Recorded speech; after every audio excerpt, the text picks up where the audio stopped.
दोस्तों, ये छोटी सी कहानी एक महाभारत का हिस्सा है जिसमें भीम ने अपने बड़े भाई युधिष्ठिर को समय के महत्व को समझाया है और वही चीज हम लोगों के लिए भी बहुत जरूरी है।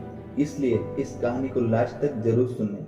ये कहानी है महाभारत के समय की, जब महाभारत के युद्ध के बाद युधिष्ठिर ने राजा के रूप में शासन करना शुरू किया, जिसके बाद युधिष्ठिर अपनी दानवीरता और उदारता के लिए प्रसिद्ध था। जो कोई भी दान पाने की इच्छा से युधिष्ठिर के पास आता, वह कभी खाली हाथ नहीं लौटता। एक बार देर रात को एक भिखारी महल के दरवाजे पर आया और दान मांगने लगा। उस समय राजा युधिष्ठिर सो रहे थे। जब रानी द्रौपदी ने उन्हें जगाना चाहा, तो युधिष्ठिर ने कहा कि मैं बहुत थक गया हूँ, इसलिए भिखारी को सुबह तक का इंतजार करने के लिए कह दो। मैं कल सुबह उठने के बाद उसे उसके वजन के बराबर सोने के सिक्के दे दूंगा। तब द्रौपदी ने यह बात भीम को बताई और भीम ने जब ये बात सुनी तो वह तेजी से उस बड़ी घंटी के पास गया जो महल की छत पर थी। और वो घंटी सिर्फ तब बजाई जाती थी जब राजा युधिष्ठिर कोई बड़ा युद्ध जीत कर आते थे। भीम बिना रुके उस घंटी को जोर जोर से बजाने लगे। घंटी की आवाज सुनकर राजा युधिष्ठिर को उठना पड़ा और गुस्से में उन्होंने भीम से पूछा, तुम इतनी रात को घंटी क्यों बजा रहे हो?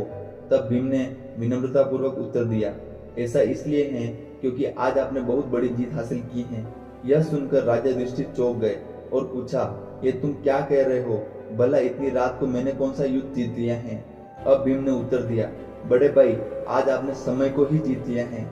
आपने महारानी से कहा कि भिखारी को दान कल सुबह मिलेगा।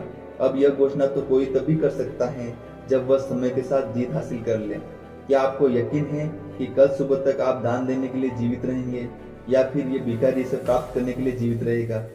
यह सुनकर युधिष्ठिर को भीम की बात का एहसास हुआ और उन्होंने तुरंत उस भिखारी को अंदर बुलाया और उसे दान दे दिया। कल क्या होगा इसके बारे में ज्यादा ना सोचें, क्योंकि जो खुशियां आपका आज आपको देगा, हो सकता है वो खुशियां कल आ ही नहीं पाए। इसलिए कल की टेंशन न लेकर अपनी लाइफ को एंजॉय करें, क्योंकि ये टाइम अगर चला गया तो फिर कभी लौटकर वापस नहीं आएगा। जो लोग समय की वैल्यू नहीं समझते, वो अक्सर आज का काम कल पर टाल देते हैं, फिर चाहे वो काम कितना भी जरूरी क्यों ना हो।